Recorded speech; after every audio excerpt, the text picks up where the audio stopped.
Bonjour Modi.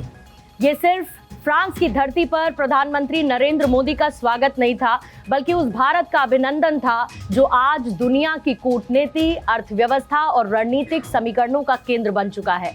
नमस्कार, मैं हूं आपके साथ पूर्णिमा मिश्रा और आप देख रहे हैं द जेसी शो। फ्रांस से लेकर स्लोवाकिया तक भारत के प्रधानमंत्री नरेंद्र मोदी की इस यात्रा ने दुनिया को एक बार फिर से संदेश दिया कि 21वीं सदी की वैश्विक राजनीति में भारत सिर्फ सहभागी नहीं बल्कि निर्णायक शक्ति है। फ्रांस के राष्ट्रपति इमैनुअल मैक्रों और मोदी के बीच रिश्तों को नो बाउंड्री पार्टनरशिप का नाम दिया जा चुका है। रक्षा, एआई, सेमीकंडक्टर और तमाम क्षेत्रों में भारत और फ्रांस के बीच नजदीकियां नई ऊंचाइयों को छू रही हैं। और इसी दौरे के दौरान एक तस्वीर थी जिसने सबका ध्यान खींचा। अमेरिका के राष्ट्रपति डोनाल्ड ट्रंप और प्रधानमंत्री नरेंद्र मोदी की मुलाकात, जिसमें उन्होंने उन्हें अच्छा दोस्त और टफ नेगोशिएटर बताया। ये भी बताया कि भारत और अमेरिका के बीच ट्रेड अब पूरा होने वाला है। कुछ ही दिन पहले अ ग्रेट वन ट्रंप ने प्रधानमंत्री नरेंद्र मोदी को कहा था, ये सिर्फ कूटनीतिक शिष्टाचार नहीं है, बल्कि दुनिया के बड़े नेता ये स्वीकार कर चुके हैं कि आज भारत के बगैर वैश्विक रणनीति अधूरी नजर आती है। स्लोवाकिया में ऐतिहासिक सम्मान और G7 में वैश्विक नेताओं के बीच बढ़ता प्रभाव। क्या मोदी की यह यात्रा भारत के उस वैश्विक पहचान का प्रतीक है जहां दुनिया भारत को सुन भी रही है और भारत के साथ चलना भी चाहती है? आज जेसी शो में इसी पर करेंगे चर्चा और हमारे साथ मौजूद हैं भारत 24 के सीईओ और एडिटर इन चीफ और फर्स्ट इंडिया के सीएमडी और editor in chief doctor Jagdish Chandra. Sir, आपका बहुत बहुत स्वागत करती हूं द जेसी शो में। और आज द जेसी शो की हेडलाइन है बॉन्जोर मोदी। आखिर फ्रेंच भाषा में लिखे हुए इस वाक्य या फिर नैरेटिव के मायने क्या है? नैरेटिव इसका एक ही, हेलो मोदी। एक्चुअली फ्रांस की जनता और भारत की जनता द्वारा वहाँ ये जो नैरेटिव बनाया गया है, ये बहुत चार्मिंग और एक तरह से कहिए कि डार्लिंग नैरेटिव है। इसको बड़ा पसंद किया गया है। और हेलो मोदी, मतलब मोदी 21वीं सदी के नेता, उनके प्रति ऐसे शब्दों का प्रयोग किया जाता है। आप देखिए, ये मोदी के व्यक्तित्व की पहचान, उनके व्यक्तित्व का प्रतीक है और उनके प्रगतिशील होने का प्रतीक है। कुल मिला के इसका अर्थ है hello Modi and most welcome Modi. Sir, ये नरेंद्र मोदी का कैसा चमत्कार है कि वो G7 के स्थायी सदस्य ना होते हुए भी ग्लोबल सेंटर स्टेज पर नरेंद्र मोदी ही छाए रहे। Absolutely, it's a Modi miracle. In fact, he has hijacked G7 just on account of his popularity and diplomacy as a global leader. जितने चित्र आए, जितने फोटोज आए हैं, सब में मोदी आकर्षण का केंद्र है। मोदी बीच में खड़े हुए हैं। और सबसे बड़ी बात यह है, it was not only an invitation. Actually, it was a recognition of Narendra Modi's services as a global leader, Narendra Modi's aura as a global leader, and also to setting up or to testify the total architecture of India-French relationship, India-friendship। तो कुल मिला के ये कि नरेंद्र मोदी जहाँ जाते हैं छा जाते हैं, और यही सब वहाँ पे हुआ G7 में। सर, फ्रांस के राष्ट्रपति इमैनुअल मैक्रों ने बड़े ही अनोखे अंदाज में, सांस्कृतिक अंदाज में पीएम मोदी का स्वागत किया।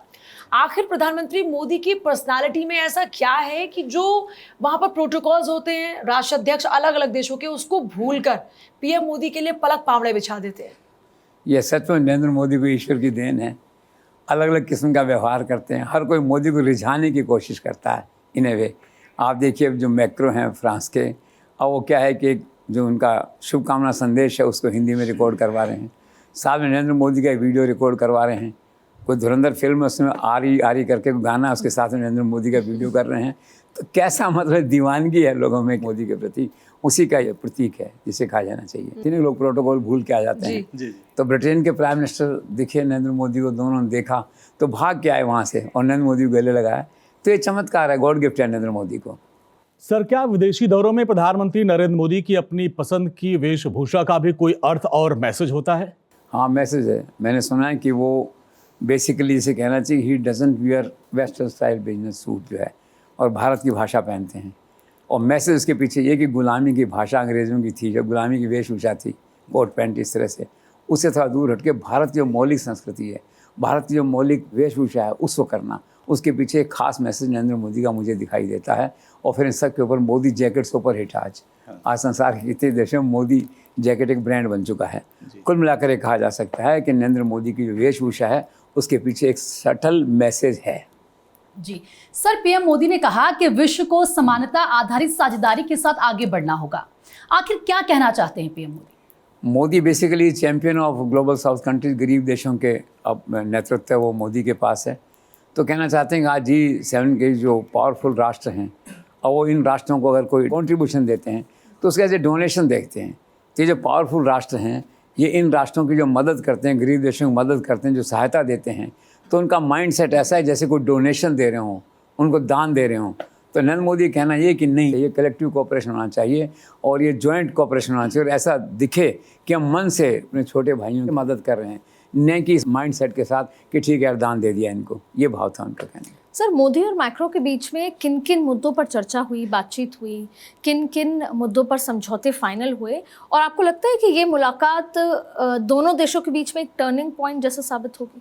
Of course, one of the best visit of Prime Minister to France, you can say is a turning point। और कुल मिला के 13 समझौते वहाँ पे हुए हैं। सबसे बड़ा समझौता है कि अगले 5 वर्ष में व्यापार को दुगना करना है दोनों देशों के बीच। दूसरा ये है भारत इनोवेट्स 2026। इसका अर्थ ये है कि दोनों देश मिल के, दोनों नेता मिल करके they will try to develop open AI source. और फ्रांस के मैक्रोन तो कहा ही है कि India is a innovation leader. Narendra Modi ने कहा कि हम रास्ता सुझाते हैं, लोगों को सुझाव देते हैं करने के लिए जो है। तो एक बहुत अच्छी बॉन्डिंग जो है इनोवेशन को लेके दोनों नेताओं के बीच जो चल रही है, और मुख्यतः जो है इन्हीं मुद्दों पे वहाँ पे चर्चा हुई। बाकी तो रूटीन में सब होता ही है, डिफेंस है, AI है, टेक्नोलॉजी है, ये सब बातें तो हैं उसमें जो है, लेकिन जो फोकस था वो इन मुद्दों पे था। सर, भारत और फ्रांस के बीच क्या द्विपक्षीय समझौतों से भारत और फ्रांस के बीच व्यापार बढ़ेगा? 100%। पहले से ही पिछले 5 वर्षों में 15.81 मैंने पढ़ा बिलियन डॉलर व्यापार हो गया है, और अगले 5 वर्षों में व्यापार और दुगना होगा, उनका ये कहना है। और सबसे बड़ी बात है कि राफेल की डील हो रही है, 60% राफेल स्वदेशी होने जा रहा है, 3 लाख करोड़ का प्रपोजल है, छोटे परमाणु रिएक्टर बनने की बात है। तो सभी दिशाओं से जो है वो संकेत ऐसे हैं कि भारत और फ्रांस के बीच अगले 5 वर्षों में व्यापार कम से कम दुगना तो होगा ही। सर, आखिर क्या है Bharat France innovation road map 2030 और क्या है ये स्पेशल ग्लोबल स्ट्रैटेजिक पार्टनरशिप? ये रोड मैप जो है बेसिकली ये गाइड करने के लिए भारत और फ्रांस के जो रिलेशनशिप है इनोवेशन में आने वाले 5 वर्षों में, उसको गाइड करने के लिए, और उसका जो फोकस है बेसिकली वो को डेवलपमेंट और क्रिटिकल टेक्नोलॉजी पर रहेगा। तो एक दिशा है ये देने के लिए कि अगले 5 वर्ष में हमें इस क्षेत्र में कैसे आगे बढ़ना है। So this is the road map. जी सर, भारत फ्रांस के रिश्तों में आखिर क्या महत्व है Jaitapur nuclear power plant project का? This is the most ambitious power plant project of Indo French energy relationship जिसे कहना चाहिए। और जब ये पूरा होगा तो it will prove as one of the largest nuclear power plant across the globe जो है। और इसीलिए इसको कहा जाता है, इसके साथ साथ it is also a symbol of long term French participation in Indian power sector, in Indian nuclear energy sector. तो कुल मिला के बड़ा महत्वाकांक्षी प्रोजेक्ट है। लेट्स होप के समय पे पूरा हो जाए। सर, पेरिस में भारतीय समुदाय को संबोधित करते हुए पीएम मोदी ने कहा कि उनके कार्यकाल में पिछले 12 वर्षों में भारत में सब कुछ दोगुना हो गया। Sir, would you like to explain further? और क्या इसी स्पीड से एक दिन जरूर सपना पूरा होगा विकसित भारत 2047 का प्रधानमंत्री नरेंद्र मोदी का? कहने का तात्पर्य उनका था कि अद्भुत विकास है 12 साल के कार्यकाल में, सब कुछ दुगना, मतलब एयरपोर्ट्स दुगने, GDP दुगना, हाईवे दुगने, यूनिवर्सिटी दुगने। कुल कहने का जो उनका तात्पर्य था कि भारत जो है ना मेजर एक इकोनॉमी ग्रोथ का जो सेंटर बन चुका है, और सब लोगों को आके यहाँ पे इन्वेस्ट करना चाहिए। जो भारतीय समुदाय के लोग थे उनका प्यार मोहब्बत तो आप जानते हैं नरेंद्र मोदी के प्रति। लोगों ने वहाँ फिर मोदी मोदी के नारे लगाए वहाँ पे, और ये कहा कि मोदी स्टार्टअप के युवा पीढ़ी के लिए जो है प्रेरणा स्रोत है एक तरह से। अच्छा फंक्शन था। और ये नरेंद्र मोदी इस तरह के बाद लोगों को आमंत्रित किया। इंडिया इज चेंज, सामाजिक सुधारों का देश है भारत इस समय, और भारत में 12 वर्ष में जो कुछ हुआ है वो अद्भुत है, अकल्पनीय है। आप भी आइए अपने देश में, पैसा लगाइए और इस देश को आगे बढ़ाइए। सर, हमेशा की तरह इस बार भी पीएम नरेंद्र मोदी ने वर्ल्ड के टॉप CEOs को भारत में निवेश करने के लिए आमंत्रित किया। क्या सच में एक राजनेता से अर्थशास्त्री की भूमिका में प्रधानमंत्री नरेंद्र मोदी आ रहे हैं? सच में यह नरेंद्र मोदी का एक नया अवतार है। उनके बाद समझ में आ चुकी है कि only political diplomacy is not sufficient, it has to be accompanied by a powerful economic package, powerful economic strategy. तो वो यही करते हैं इसके अंदर, जहाँ भी जाते हैं तो कोशिश करते हैं कि जो संसार के देश हैं, CEOs हैं, इन्वेस्टर्स हैं लीडिंग कंपनीज के, वो भारत में आके मैन्युफैक्चरिंग में पार्टनरशिप करें, यहाँ के एनर्जी में करें, डिजिटल में करें, रोड्स में करें, एयरपोर्ट्स में करें। तो उनका एक अभियान रहता है इस तरह का कि सब लोगों को बाहर से आमंत्रित करके भारत में निवेश के लिए जो है ना उनको प्रेरित किया जाए। और नरेंद्र मोदी का यह अभियान सफल है, या भारत सरकार के आंकड़ों से इसको देखते हैं। सो दिस इज ऑल। सर, प्रधानमंत्री नरेंद्र मोदी का एक ऐसा चमत्कार है कि ग्लोबल क्राइसिस के बावजूद विदेशों से भारत में धन बरस रहा है। इस पूरे सिनेरियो को आप कैसे देखते हैं? इट्स डिफिकल्ट टू डिकोड जिसे कहते हैं, वास्तव में चमत्कार है ये। मैंने देखा है पिछले साल में 144 अरब डॉलर रेमिटेंसेज आई हैं भारत में, पिछले साल थी 124, तो 20 अरब डॉलर ज़्यादा एक साल में मोदी के नेतृत्व में जो है वो रेमिटेंसेज जो यहाँ पे आ रही हैं। और वो रेमिटेंसेज के आने से तो आप देखते हैं देश बनता है, पैसा आता है, धन बरसता है, उद्योग चलते हैं, रोज़गार आता है, फैक्ट्रीज लगती हैं, इंडस्ट्रीज लगती हैं, उत्पादन बढ़ता है और देश की अर्थव्यवस्था मजबूत होती है। तो कुल मिला के ये जो चमत्कार है ये भारत की अर्थव्यवस्था को मजबूत कर रहा है। और नरेंद्र मोदी अच्छी तरह समझते हैं कि विदेशी दौरों का एक एजेंडा है भारत की अर्थव्यवस्था को मजबूत करना, जो वो कर रहे हैं इस समय। और सर, इससे जुड़ा एक और सवाल था। पिछले दिनों भारत सरकार और रिजर्व बैंक की तरफ से मौद्रिक सुधार जो किया गया, उसका नतीजा ये हुआ कि डॉलर के मुकाबले भारतीय रुपए की कीमत बहुत तेज़ी से आगे बढ़ी है। इस घटनाक्रम को और आरबीआई के रोल को आप कैसे देखते हैं? आरबीआई का रोल बहुत अच्छा था, पॉजिटिव था। ये एक्चुअल में गवर्नमेंट ऑफ इंडिया और आरबीआई का जो समन्वय है उसका परिणाम था, उसका प्रतीक था। सारे देश के अखबारों ने इस घटना का स्वागत किया और एक बड़े अखबार की हेडलाइन थी उस दिन, RBI and government they are working as a team to anchor और टू कम्बैट ट्रेड डेफिसिट और आपके capital expenditure and other financial reforms. तो आरबीआई के स्तर पे हमेशा इस तरह का संकोच रहता था पहले कि हमारा पैसा है, आगे ट्रांसफ़र करें कि नहीं करें, सरप्लस है हमारे पास रहेगा, भारत का पैसा है, सरकार का पैसा है, जनता का पैसा है। अब जो नए गवर्नर आए Sanjay Malhotra, is a visionary, is a pragmatic young leadership.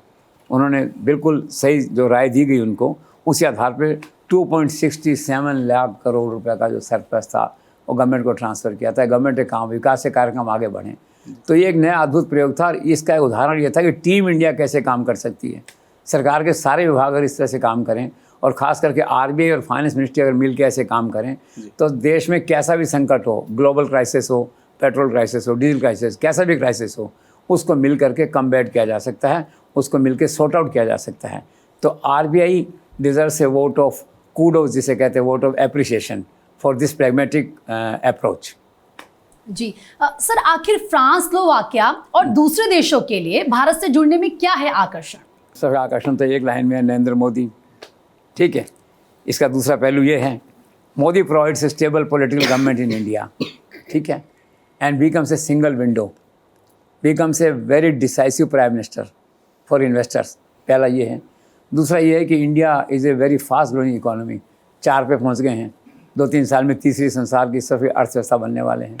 तीसरा 140 करोड़ लोगों का कंज्यूमर मार्केट आपके पास है, सप्लाई चेन है। और चौथी बात यह है कि विश्व की सबसे बड़ी डेमोक्रेसी है, जहाँ पे इंडो पैसिफिक जो पॉलिटिक्स है, जो सिनेरियो है, उसमें नरेंद्र मोदी की प्लेयर हैं। तो ये सारे फैक्टर्स हैं जो इन्वेस्टर्स को आकर्षित करते हैं भारत में आने के लिए और राष्ट्रों को आकर्षित करते हैं नरेंद्र मोदी के भारत से जुड़ने के लिए।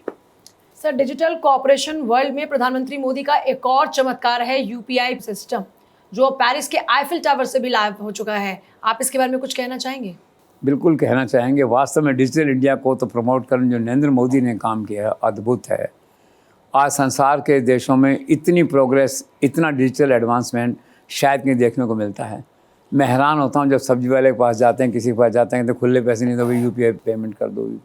आश्चर्य है, इंडिया के गांव-गांव में, कस्बे-कस्बे में स्थिति हो गई है। और ओवरऑल अगर आप देखें तो 314 लाख करोड़ का ट्रांजैक्शंस हुए हैं पिछले 1 साल में, जो है आप देखिए। और अब तो आपने कहा कि वो यूपीआई पेरिस में ले गए उसको, पेरिस की टावर है वहाँ, उसका खाता खुल जाए वहाँ जा कर के। तो ये तो चमत्कार ऐसा हुआ कि सारे विकसित राष्ट्र भी इसमें पीछे हैं। जो कोविड हुआ था तो फ़ोटो के साथ में जो आपका कार्ड था वो भारत में केवल डिजिटल हुआ, अमेरिका तक में डिजिटल नहीं हो सका था। तो ये तो सच में चमत्कार हुआ है। Narendra Modi and his techno team deserves a major vote of thanks, a vote of appreciation. Sir, इस बार एक और बात हुई, प्रधानमंत्री नरेंद्र मोदी ने एआई मतलब आर्टिफिशियल इंटेलिजेंस की एक नई व्याख्या करते हुए कहा, एआई मीन्स ऑल इंक्लूसिव। आपको कैसी लगी है? एब्सोल्युटली, उन्होंने कहा कि all digital innovations are to be shared by all, जिसे कहते हैं सारी जनता को इसका लाभ मिलना चाहिए और उसके साथ में इसका उपयोग होना चाहिए। केवल कुछ राष्ट्रों की वो बपौती नहीं होना चाहिए। उन्होंने एक बड़ी इंपॉर्टेंट बात और कही, उन्होंने कहा we are not only preparing for future, we are trying to shape the future. यहाँ लीडरशिप है नरेंद्र मोदी की कि not only trying new experiments, but trying to shape them, कैसा होगा, क्या स्वरूप होगा, हम कैसे सुधार लाएंगे, ये सब है। तो you are absolutely right. Sir, इस दौरे में भी प्रधानमंत्री नरेंद्र मोदी को स्लोवाकिया का सर्वोच्च नागरिक सम्मान मिला। इस तरह कुल 33 अंतर्राष्ट्रीय सम्मान पा गए प्रधानमंत्री नरेंद्र मोदी। कुछ कहना चाहेंगे सर आप? ये उनका रिकॉर्ड है, वर्ल्ड रिकॉर्ड है अंतर्राष्ट्रीय सम्मान पाने का। ये संयोग की बात है, उस देश में पहली बार Narendra Modi as a prime minister गए, भारत का पहला प्रधानमंत्री वहाँ पे गया, पुरस्कार मिला, बहुत अच्छी बात है, मान सम्मान की बात है। और it's a moment of pride for all Indians, जिसे कहते हैं 140 करोड़ इंडियंस।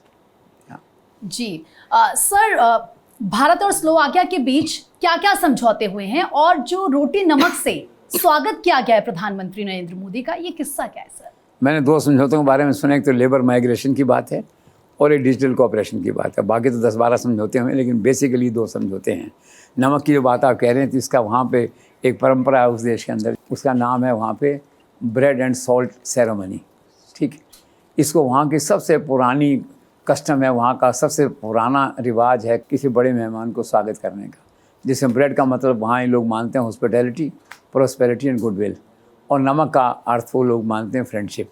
तो इस तरह से वो जो सम्मान है, ट्रेडिशनल मान सम्मान है, और नरेंद्र मोदी को मिला वहाँ पे, इसलिए इसकी चर्चा हुई। सर, अभी प्रधानमंत्री नरेंद्र मोदी और डोनाल्ड ट्रंप की जब मुलाकात हुई तो एक अंग्रेजी अखबार की हेडलाइन थी, वो मैं आपको सुनाना चाहती हूँ। Prime minister Modi meets Trump after 16 months with a handshake not a hug. आप इसको कैसे देखते हैं सर? इसका दूसरा पहलू है साइड लाइन का, वो ये कि एक बड़े अखबार ने ये भी लिखा है कि ए नरेंद्र मोदी ट्रंप हग ब्रेक्स आइस। और दूसरी से बात ये है, हग करने के लिए मन में उमंग होनी चाहिए, उत्साह होना चाहिए, हग सेरेमोनियल नहीं होता। तो निश्चित तौर पर मेरा आकलन, नरेंद्र मोदी के मन में ऐसा उत्साह नहीं रहा होगा, क्योंकि ट्रंप का व्यवहार ही ऐसा रहा है, जिस वेरी डिसअपॉइंटिंग, वेरी डिसगस्टिंग जिसे कहना चाहिए। हो सकता है उतना उत्साह नहीं हो मन में जो है, लेकिन फिर भी हालात ठीक थे, व्यवहार ठीक थे, बातचीत हुई, 10 मिनट जितना भी बातचीत हुई वो सब ठीक था। लेकिन जो हक का सवाल है, हक तो देखो उनका मन करेगा जब नरेंद्र मोदी हक तो तभी करेंगे वो। सर, राजनीतिक प्रेक्षक इस बात को लेकर हैरान है कि प्रधानमंत्री नरेंद्र मोदी के प्रति राष्ट्रपति ट्रंप का सरकारी और जो व्यक्तिगत व्यवहार, इसमें इतना अंतर क्यों है? Yes, brilliant question. There is a huge gap between his words and actions. इसलिए भारत सरकार के विदेश मंत्रालय, वित्त मंत्रालय अधिकारी परेशान हैं कि ट्रंप एडमिनिस्ट्रेशन की घोषणाओं को, जो कहते हैं स्ट्रैटेजिक पार्टनर हैं हम, कितना महत्व दिया जाए। Because when it comes to actions they have certainly a different set of calculations. तो क्या करें इस उधेड़-बुन में, इस कन्फ्यूज़न में जो है हमारी ब्यूरोक्रेसी लीडरशिप रहती है ट्रंप को लेकर के। अब एक पल के लिए ये देख लें कि ट्रंप जो है मोदी के मुरीद हैं, और मैं कहूँ अगर संसार में नरेंद्र मोदी के सबसे बड़े प्रशंसक हैं तो ट्रंप हैं, इसमें अतिशक्ति नहीं होगी। वो क्या कहते हैं उनके लिए, ही इज़ ए कूल काम, फिर कहेंगे वो देवदूत फरिश्ते की तरह दिखाई देते हैं नरेंद्र मोदी, ये ट्रंप कह रहे हैं, ठीक है। और फिर ये भी कह रहे हैं कि टफ गाय हैं, टफ कुकी हैं, ग्रेट व्यक्ति हैं, फिर अहमदाबाद की अपनी यात्रा को याद कर रहे हैं। तो एक्चुअली प्रॉब्लम क्या है कि ट्रंप के मन में नरेंद्र मोदी समाये हुए हैं, उठते बैठते जागते सोते उनको नरेंद्र मोदी दिखाई देते हैं। नरेंद्र मोदी का जितना महिमा मंडन और जितना मान सम्मान वोकल तरीके से ट्रंप करते हैं, शायद संसार में कोई दूसरा लीडर नहीं करता। लेकिन प्रॉब्लम यह है कि ट्रंप जैसे ही वाशिंगटन की अपनी कुर्सी पे बैठते हैं, बस वहीं उनका दिमाग ख़राब हो जाता है और फिर डिफरेंट हो जाते हैं। जिसे कहना चाहिए एगोनी कह दो, इसे एनिग्मा कह दो, इसे डिलेमा कह दो, इसे we have to bear with it. Sir, G7 में ट्रंप ने एक और घोषणा की कि प्रधानमंत्री नरेंद्र मोदी के भारत के प्रधानमंत्री रहते हुए अगर भारत पर किसी ने भी हमला किया तो अमेरिका भारत के साथ खड़ा रहेगा। आखिर इस out of the turn, out of the context घोषणा का महत्व, इसके मायने क्या है? मायने तो ये कि एक तो नरेंद्र मोदी के प्रति उनके सम्मान, उनके आदर का प्रतीक है। एज एन इंडियन सुनने में अच्छा लगता है, लेकिन सवाल ये है कि भारत पे कौन हमला कर रहा है, किसकी हिम्मत है भारत पे हमला करने की, आवश्यकता कहाँ है इसकी, इस बयान की, और फिर आपका ट्रैक रिकॉर्ड क्या रहा है। You are absolutely not dependable, you are vulnerable in a way. कौन डिपेंड करे आपकी बात पर, हम पे हमला कौन करेगा? होगा तो चाइना से संघर्ष होगा, और चाइना से होगा तो चाइना की डील देगा, आप चुपचाप अपने घर में बैठ जाएंगे, you are business man, you can't be trusted. लेकिन आप फेस वैल्यू अच्छा लगा, उन्होंने भारत के लिए कहा, और ये भी कहा जब तक नरेंद्र मोदी प्रधानमंत्री हैं तो उनका कमिटमेंट मोदी के साथ है। तो एज ए मोदी भक्त के लिए, एज ए मोदी एडमायरर जो है हम कह सकते हैं उसको, कि बहुत अच्छा लगा सुनने में। लेकिन कोई खास इसकी आवश्यकता नहीं थी। लेकिन at the end of the day Trump की प्रशंसा की जानी चाहिए कि उन्होंने भारत के प्रधानमंत्री के लिए ऐसे उद्गार कहे। सर आखिर ट्रंप और मोदी के बीच में किन महत्वपूर्ण मुद्दों पर बातचीत हुई? बातचीत तो देखो बेसिकली ट्रेड डील की बात चल रही है। एक तरह से नाविकों का मुद्दा था, ट्रेड डील है, और बाकी आपस में प्लेजेंट्री का एक्सचेंज होता है। और बाकी ट्रेडिशनल मुद्दे सारे हैं, पावर है, देखिए एआई है, डिफेंस है, व्हाट नॉट, कम्युनिकेशन है, टेक्नोलॉजी है, सब कुछ है। इन सब मुद्दों पे इस तरह से टच करके जैसे बात होती है, बात हुई। बेसिकली तो क्या ना, आइस ब्रेक मीटिंग थी, 16 महीने के बाद मीटिंग हुई थी। और नरेंद्र मोदी बहुत कॉशियस थे, उसको कोई ऐसा मौका नहीं देना चाहते थे कोई लूज़ कमेंट करने के लिए। तो Narendra Modi behaviour was very dignified and decent. एक ब्रीफ और प्रोसाइज मीटिंग थी जो ठीक से हुई। This is all. Sir Trump के साथ बातचीत में नरेंद्र मोदी ने हॉर्मुज में मारे गए 3 भारतीय नाविकों के मुद्दे को एक नहीं 2 बार उठाया। आखिर नरेंद्र मोदी इस पूरे मुद्दे को लेकर इतने ज्यादा चिंतित क्यों नजर आए? इसलिए चिंतित हैं कि भारत के आम नागरिक के प्रधानमंत्री हैं वो। India first, humanity first. पहले कई मौक़ों में देखा है कि भारत के लोगों को छुड़वाने के लिए विदेशों से जो फंस गए थे कई देशों, अलग अलग लोग किस सीमा तक चले गए थे, तो यहाँ भी इस सीमा तक चले गए। ट्रंप को उन्होंने 2 टूक ये कहा कि समुद्र में भारतीय नाविकों की सुरक्षा निश्चित होनी चाहिए। तो ट्रंप को कहना पड़ा कि देखते हैं, मिल के काम करेंगे।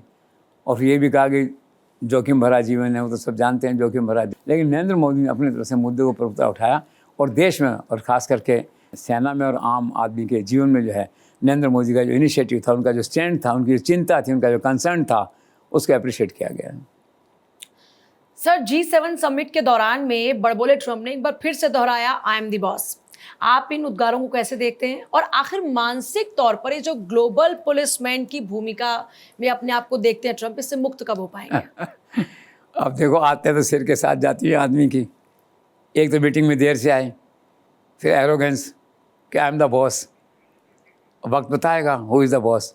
आज फॉर ऑल प्रैक्टिकल पर्पसेस देखा जाए तो आज वो लोग तो कहीं है नहीं, चाइना वैसे रेस में नहीं है, तो नरेंद्र मोदी बॉस दिखाई देते हैं। लेकिन वी फील शाय, और ट्रंप के सामने कौन इस बात को कहे, कौन इसका खंडन करे, या कौन कंट्राडिक्ट करे। कोई प्रेस कॉन्फ्रेंस होती तो कोई कहता no you are not the boss, ना मोदी इज एमर्जिंग बॉस कह सकते थे वहाँ पे। एनी हाउ ये जस्ट ए एरोगेंस और it's not be taken seriously, ठीक है, just a fun. Sir G7 summit में मोदी के प्रति इटालियन प्रधानमंत्री मेलोनी के एक्स्ट्रा फ्रेंडली बिहेवियर को आप कैसे देखते हैं? और वो तो है, बेसिकली तो वन वे ट्रैफिक है, उनकी तरफ से एक्स्ट्रा फ्रेंडली होता है, तो Modi has to respond as a gentleman, as a decent dignified prime minister, तो जवाब देना होता है। मिले आपस में तो मेलोनी ने पोस्ट किया वहाँ पे, nice to see you again, we are the most popular couple on Instagram. तो मुस्कुराए नरेंद्र मोदी और हल्की फुल्की बातचीत हुई तो चल दिए। तो वन मोर इंसिडेंट जिसमें कि नरेंद्र मोदी और मेलोनी की जो जोड़ी है, जो डिप्लोमेटिक कपल जिसे कहते हैं, उसकी चर्चा हुई और एक आकर्षण का केंद्र रहा। और लाखों लोग इस बात का इंतज़ार करते रहे कि अब ये कब छाए रहते हैं फेसबुक पेज पे, और वही हुआ। उन्होंने कहा कि फेसबुक पे करोड़ों लोग हमको देखते हैं। तो एक नया इक्वेशन डेवलप हो गया, नरेंद्र मोदी हर यात्रा में कहीं न कहीं से वो घूम के आ जाती हैं वहाँ पे, ठीक। और फिर एक पॉलिटिकल, एक डिप्लोमेटिक कपल बनता है और एक प्रचार प्रसार होता है, और दोनों देशों के रिश्ते मजबूत होते हैं और सबको अच्छा लगता है। सर मैंने सुना है कि इस बार उत्तराखंड से पहली बार 1000 किलो उत्तम किस्म की जो लीची है वो इटली भेजी गई है, जिससे 25% किसानों को ज़्यादा दाम मिल रहे हैं। क्या ये जो लीचियां हैं वो मेलोनी तक भी पहुंचेगी? टेस्टफुल लीची मेलोनी तक भी पहुंचेंगी? अनुमान तो लगाया जाना चाहिए कि पहुंचेंगी, और कोई आश्चर्य नहीं कि थोड़ा विदेश मंत्रालय से भी दिया हुआ एक पैकेट कटसी होती है। विदेश में जाते हैं लोग, उपहार लेके जाते हैं, कोई आम भेजता है पाकिस्तान से, कोई यहाँ से कोई मूर्ति लेके जाता है। अब लीचियाँ, और ये बात सही है, मैं पिछली बार जब वहाँ गया देहरादून तो वहाँ लीचियों के बहुत ठेले लगे हुए थे। एक तो साइज़ बड़ा था वहाँ की लीची का, मैंने देखा। दूसरा क्या, सुगंध है थोड़ा सा, एक स्वादिष्ट है, और क्वालिटी इसकी बहुत अच्छी है दैट वे। तो अच्छी बात यह है कि मेलोनी और नो मेलोनी उत्तराखंड के किसानों का भला हो गया, आप ये मानिए। अब और दूसरी बात क्या है कि नरेंद्र मोदी का नाम जोड़ती चीज़ उछलती है। आज मेरे मन में भी आया, कभी फ़ोन करके अपन वहाँ रिपोर्टर से कहेंगे यार 1 किलो लीची तो भेजना वहाँ से, और तो लीची गायब हो जाएगी देखना देहरादून से। तो at the end of the day it was a good gesture. और मेलोनी तक पहुँची कि नहीं, ऐसा मेरा अनुमान है कि पहुँची होंगी, नहीं तो पहुँच जाएंगी।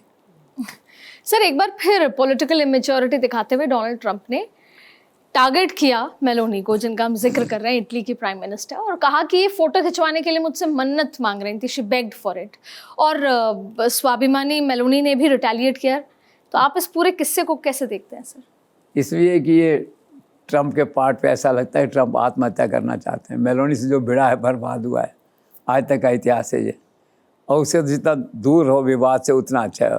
नरेंद्र मोदी दोस्ती अच्छी है, उससे विवाद अच्छा नहीं है। ट्रंप को सीखना चाहिए how to handle this lady जो है। नरेंद्र मोदी कितने अच्छे व्यवहार है, कितनी अच्छी दोस्ती आप देखिए। तो उसने अनकॉल्ड फॉर ऐसे ही बयान दे दिया वहाँ पे जो है, उसने पलट के वार किया। उसने हम स्वाभिमानी इटली वाले हैं, मेरे विदेश मंत्री जा रहे थे, मैंने दोबारा रद्द किया उसका मैसेज देने के लिए आपको जो है। और आप ये सोचते हैं कि आपके साथ फ़ोटो खींचने में लोकप्रियता होगी, मुझे आपकी लोकप्रियता नहीं चाहिए, आप अपने पास रखिए। मैं पहले से बहुत पॉपुलर हूँ और मेरी लोकप्रियता जनता तय करती है, जनता के कारण से मुझे आती है। तो एक इनडिसेंट, एक अनकॉल्ड फॉर जिसे कहना चाहिए वो शुरुआत हुआ।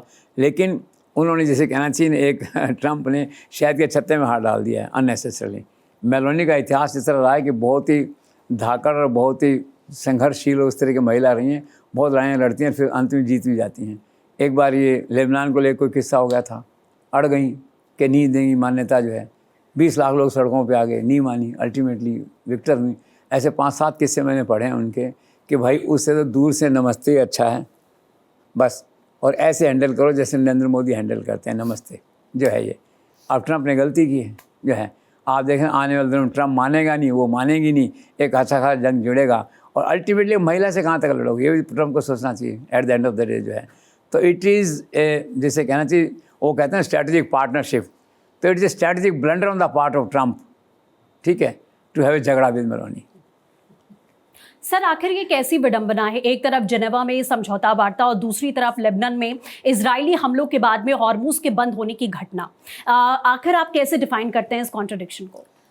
एब्सोल्युटली कॉन्ट्रडिक्शन है और डिफाइन भी नहीं किया जा सकता है, जिसे कहना चाहिए एंड ट्रंप इज़ रेस्पॉन्सिबल, जिसे कहना चाहिए mind changing mind, Trump is responsible. क्योंकि आज समझौता हुआ है, कल फिर हमला करने इजराइल जा रहा है। इजराइल आपका पुत्र है, दत्तक पुत्र है, माना जा रहा है कि आपका एंडोर्समेंट है, तो कैसे होगा? ऐसे तो चल नहीं सकता ना कि आप स्विट्ज़रलैंड में तो वार्ता कर रहे हैं, उसे 24 घंटे पहले आप हमला कर रहे हैं, 50 लोगों को मार रहे हैं वहाँ पे, कैसा चलेगा? ये जो कंट्राडिक्शन है, only history will define this contradiction, this is all. Ultimately आखिर हॉर्मुज से गुजरने वाले जहाज़ों पर क्या फैसला होगा टोल टैक्स की वसूली का? आप एक बात नोट करके रख लीजिए, टैक्स देना पड़ेगा ईरान को, आज नहीं तो कल, कल नहीं तो परसों जो समझौता होगा उसकी मात्रा में फ़र्क हो सकता है, ठीक है। बाकी ट्रंप की एक कल्पना है खाली कि मैं उस पर कब्जा कर लूँगा, फिर टोल टैक्स में मैं वसूल करूँगा, मैं डिसाइड करूँगा, 20% ऑयल मेरे पास रहेगा, उसका ऑयल मैं बेचूँगा। माफ़ कीजिए, मतलब मूर्खतापूर्ण बातें इन ए वे दैट वे जो है। तो कुल मिला के क्या है कि टैक्स तो आपको आज नहीं तो कल हॉर्मुज पे देना पड़ेगा, मे बी रीजनेबल। सर आखिर क्या है अमेरिका ईरान समझौते का भविष्य? क्या ये समझौता भी बलि चढ़ेगा डोनाल्ड ट्रंप के blow hot blow cold mood and attitude का? आखिर कितना कारगर होगा Islamabad memorandum? You're absolutely, question is very valid और इसका जवाब यही है कि दिस समझौता is going to a big flop just because of Trump's non credibility, ठीक है। It's not going to last, it's going to have a natural death. It's going to be like a plane which crashes on runway itself before takeoff. और इसके अंदर जो छिपे हुए कारण है, इन बिल्ड जो रीजंस हैं वो सबके सामने। 1, blow hot blow cold attitude of Trump. 2, Israel control में नहीं है लेबनान के मुद्दे पे, ठीक है, आप देख रहे हैं इसको। 3, परमाणु हथियार आप क्या है कि कभी कुछ कहते हैं, आप कभी कुछ कहते हैं। कभी तो कहते हैं परमाणु हथियार नष्ट कर देंगे हम उसे, कभी कहते हैं कब्जा कर लेंगे, फिर कहते हैं चलो ठीक है, यूएन का अगर आदमी हैं उसके देख रेख में रखेंगे तो हम इसके लिए मंजूर हैं। तो ये जो सारी स्थितियां हैं ना, ये समझौते को अच्छा नहीं बनाती हैं दैट वे। तो मुझे कोई संभावना नहीं दिखाई देती है, बल्कि ट्रंप ने अमेरिका को ऐसे उसमें ड्रैग कर दिया है जैसे रूस और यूक्रेन का वॉर। अब अमेरिका और ईरान का ये जो युद्ध है, छद्म युद्ध है, कभी एक्चुअल युद्ध है, ये वर्षों चलेगा। और बहरहाल ये जो समझौता है, it's going to a major flop, ऐसा मेरा मानना है।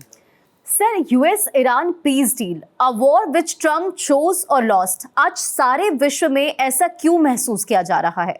क्योंकि सच है ये। आ बैल मुझे मार, किसने कहा था हमला करने के लिए? तब भी जिनेवा में बात चल रही थी, आपने हमला कर दिया सऊदी अरब के कहने पे, किसी के कहने से। ऐसा थोड़ी होता है। तो सबने लिखा कि एक ऐसा झगड़ा है जिसमें कि कुछ इसको मिला नहीं है, ट्रम्प को मिलना भी नहीं इसके अंदर, और at the same time Iran जो है पावरफुल हो गया। आप देखिए अभी सर्व हुआ है इजराइल में इटसेल्फ, उन्होंने कहा कि 93% लोग ये कहते हैं ईरान ज़्यादा शक्तिशाली हो गया है। तो आपने ज़बरदस्ती झगड़ा मोल लिया और बाद में फिर गिड़गिड़ाना पड़ा आपको कि समझौता कर लो किसी तरह से। सारे संसार में जो है आपका मैसेज गलत गया। अमेरिका का जो ग्राफ था वो यूं नोज डाइव हुआ वहाँ पे जो है, और ये सब हुआ। तो at the end of the day तो लोग ठीक कह रहे हैं कि आपने खुद ही तो उसको क्रिएट किया और उस लड़ाई को खुद ही हारा, और बाद में एग्जिट के लिए जो है आपको बहाने ढूंढने पड़े, आपको हाथ जोड़ के एग्जिट करना पड़ा। सर, हर पल अपना मूड बदलने वाले ट्रम्प ने एक और गंभीर बात कही, अगर मुझे डील पसंद नहीं आई, we will go back to shooting, dropping bomb and I am the boss. आप कैसे देखते हैं ट्रम्प के इस व्यवहार? Again the same unpredictable Trump, जिसे कहना चाहिए बहुत ही अनफॉर्चुनेट। और सबसे आश्चर्य की बात यह है कि उनके खिलाफ अभी तक अमेरिका में कोई बड़ा आंदोलन कैसे खड़ा नहीं हुआ इस तरह का गैर जिम्मेदाराना व्यवहार करने के लिए। आप बताइए, आप वाशिंगटन में बैठे हुए हैं, आप मॉनिटर कर रहे हैं कि आपका उपराष्ट्रपति गया हुआ है, वहाँ डायलॉग चल रहा है, मीटिंग में से लोग बैठे हुए हैं, आप बीच में अपना ट्वीट कर रहे हैं कि अगर ये नहीं हुआ तो हम बड़ा हमला करेंगे। तो ईरान ने पलट के थप्पड़ दिया इस बार। उन्होंने कहा हमारी सेनाएं तैयार है, आइए लड़िए हमसे आप जो है। और चेतावनी और दी ट्रम्प को इस बार जो है कि आप अपने बयान सोच समझ के जारी करिए। ट्रम्प को हम ये चेतावनी देते हैं। इसमें जो है दैट वे क्या निकला, कोई परिणाम नहीं निकला।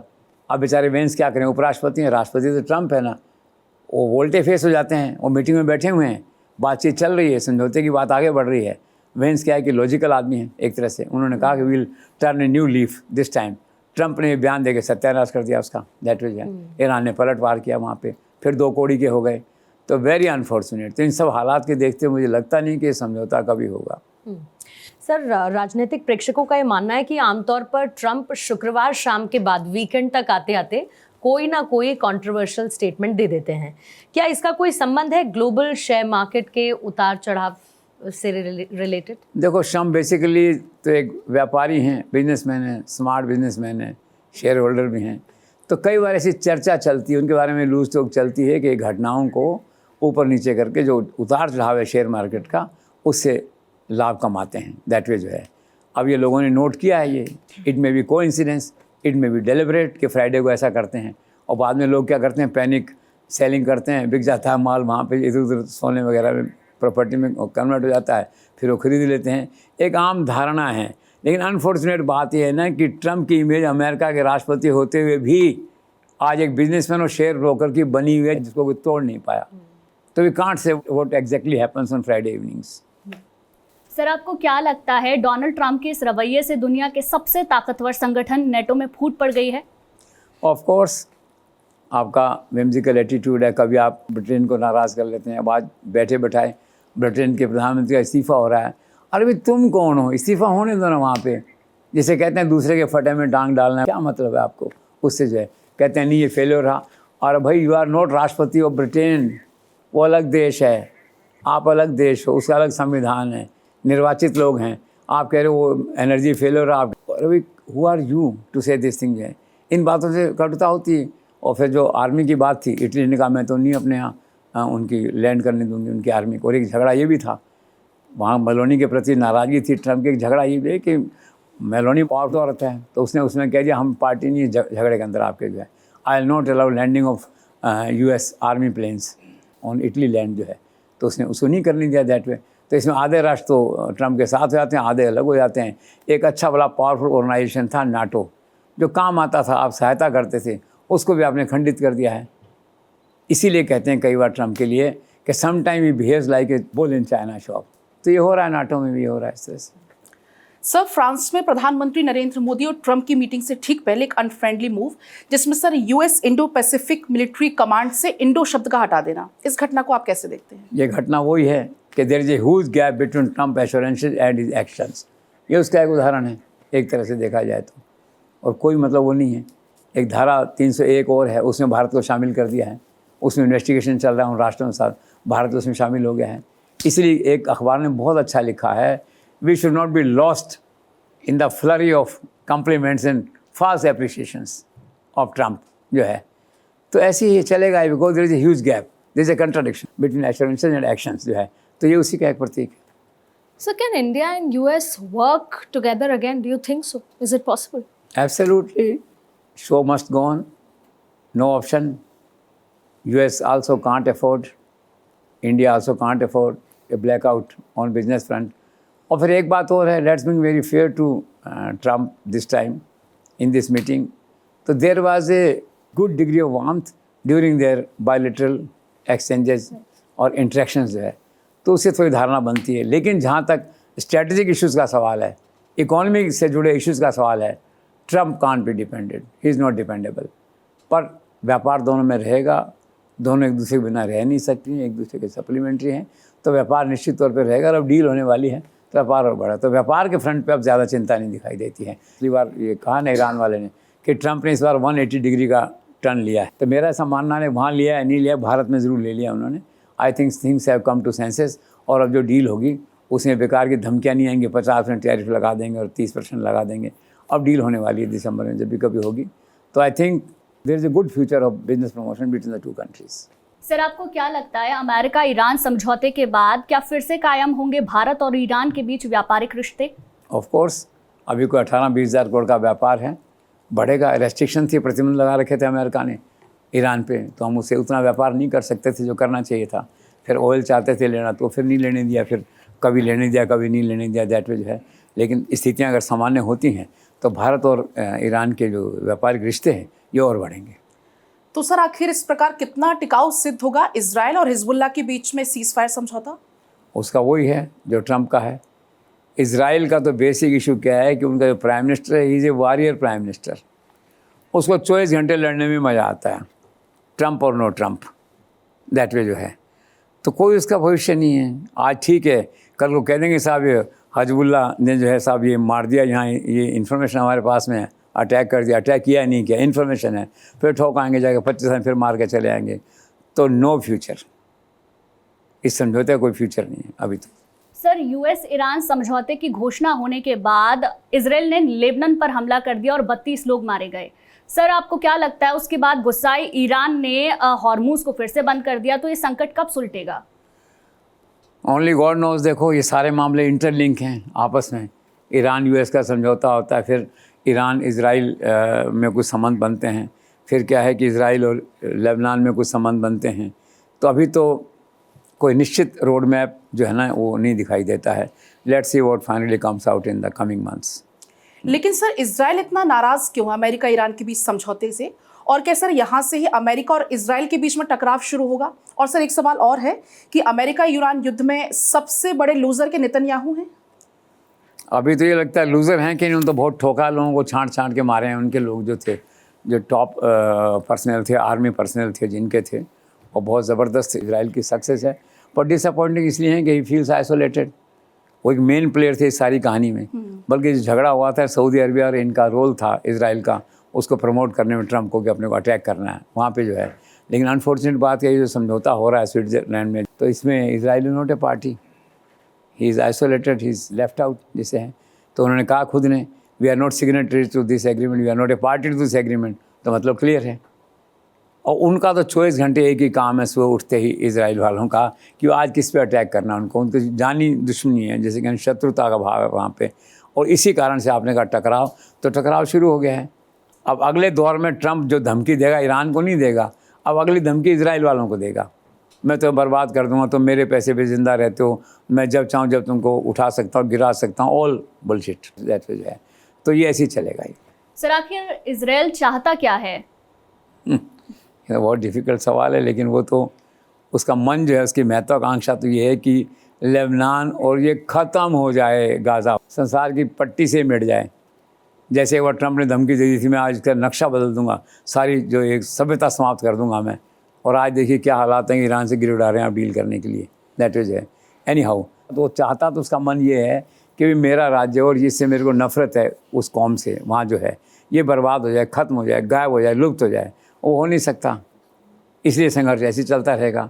फिर बेसिकली वो ये चाहता है, और चाहने की अगर विश लिस्ट बनाएं कि इजराइल क्या चाहता है, तो सबसे पहले चाहता है Hezbollah and others, Hamas, Houthi, ये सब जो हैं ये संसार से मिट जाए, इनका नक्शे से मिट जाए। सबसे पहले तो ये वो चाहते हैं इसको। फिर वो चाहते हैं कि लेबनान इजराइल के 10 किलोमीटर का जो एरिया है बॉर्डर का, उसमें इनकी सुरक्षा सेना लगा रखी है। इजराइल ने वो वहाँ बनी रहे और वो वहाँ रहनी चाहिए, मेरी सेना वहीं रहे वहाँ पे। अमेरिका ऐसा नहीं चाहता, समझौता हो रहा, समझौता टोटलिटी में होगा ना। और फिर क्या है कि अभी इलेक्शंस आ रहे हैं वहाँ पे next year, by the year and जो है, तो ये सोचते हैं लड़ाई चलती रही तो इलेक्शन जीत जाएंगे। तो भाई देखो, वो तो इजराइल तो इनकॉरिजेबल है, it is difficult to control even for the Trump, so let's see. Sir आपको क्या लगता है अब ईरान ही गल्फ का असली मालिक होगा? हाँ, उसका रुतबा तो ऐसे बना है। देखिए, एक आदमी 50 साल से जो आइसोलेटेड था वर्ल्ड पॉलिटिक्स में, आपने खड़ा कर दिया उसको अपने इमेच्योर एक्शन से। और मैंने आपसे बताया ना, अभी इजराइल में एक सर्वे हुआ, वहीं के लोगों ने कह दिया कि 93% लोग ये कहते हैं Iran has emerge more powerful. और पूरी दुनिया कह रही है Iran has emerge more powerful because they behave, they talk sense. और कोई नया चमत्कार नहीं है वहाँ पे उसमें ईरान में जो है, because they are behaving like a common man. Trump is not behaving like a common man, like a common, जिससे एक सामान्य बुद्धि का व्यक्ति व्यवहार करता है। और ट्रम्प के यहाँ सिस्टम नहीं है, विम्जिकल सिस्टम है। इसलिए क्या है कि between the two Iran has emerge as a better human being, as a better gentleman, as a better politician, as a better diplomat. तो Iran has scored over Trump this time. Sir, क्या ये सच है America Iran के समझौते से Iran को एक नई लाइफलाइन मिल गई है? ऑफ कोर्स, वो तो उसके बल्ले बल्ले हो गई देखा जाए तो। अब एक तो उसको जो ना 28 लाख करोड़ का पैकेज देने की बात चल रही पुनर्निर्माण के लिए, ठीक है, एक तो ये है। दूसरा, 6 अरब डॉलर उसको मिल सकते हैं इस बात के लिए अगर अपने हथियार और यूएनओ वाले को दिखा दे कि मैं गड़बड़ नहीं करूँगा, मैं बम नहीं बनाऊँगा, ये नहीं करूँगा, परमाणु जो भी कुछ है उसको मिलने वाले हैं। तीसरा, हार्मेज का जो टैक्स आएगा वसूली ज़बरदस्त है, अब टैक्स लगेगा, चाहे 2 रुपये लगे चाहे 100 रुपये लगेगा, लेकिन वहाँ पे जो है। और चौथा, फिर क्या तेल का फ्री हो जाएगा मोमेंट, वो तेल जो डुबो रहा था समुद्र में के कारण से अब वापस बिकेगा तेल उसका बाज़ार में जो है। तो ईरान तो हीरो हो गया फाइनेंशियली जो है। सो दिस इज़ राइट कि उनकी इकॉनमी में एक मेजर टर्निंग पॉइंट आने वाला है उनका।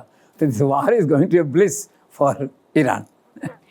पर सर, अमेरिका ने जो ईरान को पुनर्निर्माण के लिए जो 28 लाख करोड़ देने की बात की है, तो इसका सच क्या है?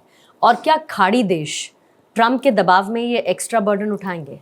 सच है कि ईरान मांग रहा है, ट्रम्प एज यूजुअल कोई पैसा नहीं देंगे हम, कोई परमाणु हथियार नहीं बनाने दें हम, कोई मतलब नहीं है, आपको देना पड़ेगा। 28 दोगे, 24 दोगे, 20 दोगे, देना पड़ेगा, नेगोशिएट करके आपको देने पड़ेंगे ये जो पैसे हैं। दूसरा सवाल इसमें है कि क्या खर्चा कौन उठाएगा? सवाल ये है, क्या खाड़ी देश उठाएंगे? उनको ये दिखता है तेल पैदा हो रहा है, चलो इनके मत्थे डाल दो इसको। खाड़ी देश अब उस तरह से गुलाम नहीं है ट्रम्प के, जैसे पहले कभी हुआ करते थे। देख लिया उन्होंने कहा ट्रम्प के कारण से हमें नुकसान हुआ है। Trump is no guarantee of safety, बल्कि Trump is a source of loss जिसे कहना चाहिए। कितना हमला किया है ईरान ने खाड़ी देशों में, कितना नुकसान हुआ है वहाँ पे जो है। तो दे आर लूज़र, उनको समझ नहीं आ रहा कि अमेरिका से पीछा कैसे छुड़ाएं अपना। ऐसे हालत के अंदर कोई चांस ही नहीं इस बात का कि खाड़ी देश इसको उठाएं। लेकिन ट्रम्प फिर धमकाएगा तो कह नहीं सकते मान जाएँ खाड़ी देश कभी। अपेरेंटली प्राइम फेसाई तो मुझे उम्मीद नहीं दिखाई देती है, then you never know. Sir, इस बात की चर्चा है कि अमेरिका ईरान युद्ध में अमेरिका का सारा खर्चा ग्लोबल साउथ के देशों के द्वारा चुकाया जाएगा। क्या ये गरीब देश उठा पाएंगे इस भार को? और आखिर इस बारे में क्या सोच है ग्लोबल साउथ के नए मसीहा नरेंद्र मोदी की? नहीं, मुश्किल है। नरेंद्र मोदी हीरो हो गए हैं ग्लोबल साउथ के, पहले भी थे, अब उन्होंने लीडरशिप और एक्वायर कर ली। ये स्टेटमेंट देके कि ये राष्ट्र नहीं उठा सकते हैं खर्चा जो है, बल्कि इन्हें तो फाइनेंशियल मदद की ज़रूरत है। अभी ऐसा कोई चांस नहीं लगता है कि ग्लोबल साउथ के जो राष्ट्र हैं वो इस खर्चे को उठा पाएँ। और फिर नरेंद्र मोदी इतना माहौल बना देंगे वर्ल्ड प्लेटफॉर्म से कि वो मुश्किल है। दैट वे जो है, global south is lucky to have Narendra Modi now as their emerging leader. तो कोई चांस नहीं इस बात का कि ग्लोबल साउथ के देश इस पैसे को चुकाएं। सर, क्या आपको ऐसा नहीं लगता कि प्रधानमंत्री नरेंद्र मोदी के साथ के बगैर जो वेस्टर्न पावर्स हैं ग्लोबल साउथ की चुनौतियों का सामना नहीं कर सकते? फैक्ट है, Narendra Modi has acquired a typical leadership role in global south countries. और जो नॉन वेस्टर्न कंट्रीज़ हैं उनका वहाँ कुछ ज़्यादा डायलॉग नहीं है, उनके खिलाफ हैं सारे। तो नरेंद्र मोदी एक पुल का काम करते हैं, उसके एक ब्रिज का काम करते हैं, एक नेगोशिएटर कहिए, एक कोऑर्डिनेटर का काम वहाँ पे करते हैं। तो ये बात सच है और उन राष्ट्रों ने समझ लिया है कि ग्लोबल साउथ के जो चैलेंजेस हैं उनके निपटान में नरेंद्र मोदी का एक रोल है। इसलिए G7 में देखा आपने परमानेंट मेंबर ने उनके बाद कैसे बुलाया और कैसे मान सम्मान उन्होंने जो किया। तो निश्चित तौर पे जो उनके चैलेंजेस हैं ग्लोबल साउथ के, उन राष्ट्रों के प्रति, उन राष्ट्रों के लिए उनको सॉर्ट आउट करना Narendra Modi will have a role. Sir, America Iran युद्ध में ये कैसा चमत्कार हुआ कि ग्राउंड फोर्स उतारी ही नहीं गई मैदान में? ये एक नया तरीका युद्ध लड़ने का ये आविष्कार हुआ इस बार। इसका दूरगामी परिणाम पड़ेगा ग्राउंड फोर्सेस पे। मिलिट्री में भर्ती कम होगी, क्या होगा, इक्विपमेंट कम आएगा, it is to be seen. Air force will command, it is to be seen, that which है। लेकिन सच है 110 दिन युद्ध चला, सेनाएं नहीं हिली कहीं से इधर उधर, सारा जो है ना एयर स्ट्राइक से और आपके ड्रोन से, इससे सारा हुआ ये। तो it's emergence of a new war style, ये कहा जा सकता है। सर, आपको क्या लगता है कि भारत और अमेरिका के बीच बहुप्रतीक्षित ट्रेड डील कब होगी? Any time. खुद ट्रंप ने कहा वी आर वेरी नियर, हालांकि ट्रंप के कहने का कोई मतलब नहीं होता, फिर भी मैं फेस वैल्यू पे इस बात को लेता हूँ जो है कि we are very near, very close to the deal. और अब डील जो है ना किसी भी दिन हो सकती है। 23-24 तारीख की मीटिंग होने वाली है मिनिस्टर लेवल की, वो हो जाएगी। तो उम्मीद की जानी चाहिए कि इस साल तो डील पक्का हो जाएगी, ऐसा लगता है। सर, आखिर कब तक EU और ब्रिटेन के साथ में फ्री ट्रेड एग्रीमेंट साइन होंगे?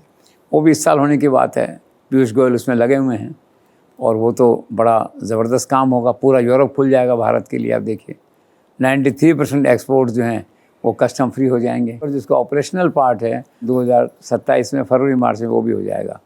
तो Piyush Goyal has done a remarkable job in this thing जो है under the supervision of Narendra Modi जो है। Piyush Goyal is now known as a deal man in a way. Trade deal उनका एक ब्रांड हो गया, तो होने वाली है। सर, G7 समिट में यूक्रेन के राष्ट्रपति ज़ेलेंस्की और प्रधानमंत्री मोदी के बीच में आखिर क्या बातचीत हुई है? आप देखिए यूक्रेन के राष्ट्रपति तो हमेशा उम्मीद की निगाह से मोदी की तरफ देखते हैं कि कब ये पुतिन को समझाते हैं और कब कोई समझौता होता है इस तरह का। तो एक सम्मान और आदर का भाव मोदी के प्रति उनके मन में रहता है। इस बार भी हुआ। तो नरेंद्र मोदी ने वही पुरानी बात कही वहाँ पे, war is not a solution, solution will only come through dialogue and diplomacy. और मैं तो शांति का समर्थक हूँ, युद्ध का समर्थक नहीं हूँ।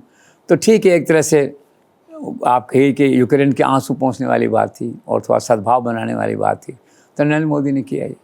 सर, इसी समिट के दौरान G7 लीडर्स के सामने प्रधानमंत्री मोदी की तरफ से कहा गया कि world suffers from shortage of trust, need to rebuild trust in international law. आखिर आप क्या कहेंगे इस बारे में? ये तो बहुत ही ज़बरदस्त ब्रिलियंट स्टेटमेंट था, बड़ा मैच्योर, और ये स्टेटमेंट था लाइक ए स्टेट्समैन। जो संसार के बड़े बड़े नेता हुए हैं वो ऐसा भाषण देते थे, ऐसे उद्गार व्यक्त करते थे। इसमें व्यक्तिगत स्वार्थ से उठ के, भारत के पॉइंट से उठ के, एक ग्लोबल व्यक्ति की तरह ग्लोबल संसार को एक निगाह से देखना, पूरे विश्व को, और फिर जिम्मेदारी के साथ एक बात कहना कि जो भरोसा उठ गया है, साधनों की कमी नहीं है, ट्रस्ट डेफिसिट है, ट्रस्ट की कमी है। इंटरनेशनल लॉ के प्रति सम्मान नहीं रहा क्योंकि ट्रस्ट नहीं रहा लोगों का जो है ये। तो एक लार्जर उन्होंने बयान दिया है और जो उनकी मैच्योरिटी को और उनकी डिप्लोमेटिक सोच को दर्शाता है, और साथ में उनकी पीड़ा भी झलकती है इसके अंदर कि यार क्यों नहीं मानते हो, लोगों के प्रति सम्मान करो, इंटरनेशनल लॉ के प्रति आदर करो, उसके हिसाब से चलो। तो ये इसमें क्या उनकी अभिव्यक्ति भी है पीड़ा की जो है ये, और जो पीड़ित राष्ट्र हैं उनसे उनकी सहानुभूति भी है इस बात में जो है, और ख़ुद का उनका एक बड़ा mature like a senior statesman ये स्टेटमेंट। सर, पश्चिम बंगाल में सरकार बनने के बाद प्रधानमंत्री नरेंद्र मोदी का ये पहला दौरा था 20-21 जून को। पश्चिम बंगाल की इस यात्रा में जिस अद्भुत तरीके से उनको रिस्पांस मिला सड़कों पर, इसको आप कैसे देखते हैं?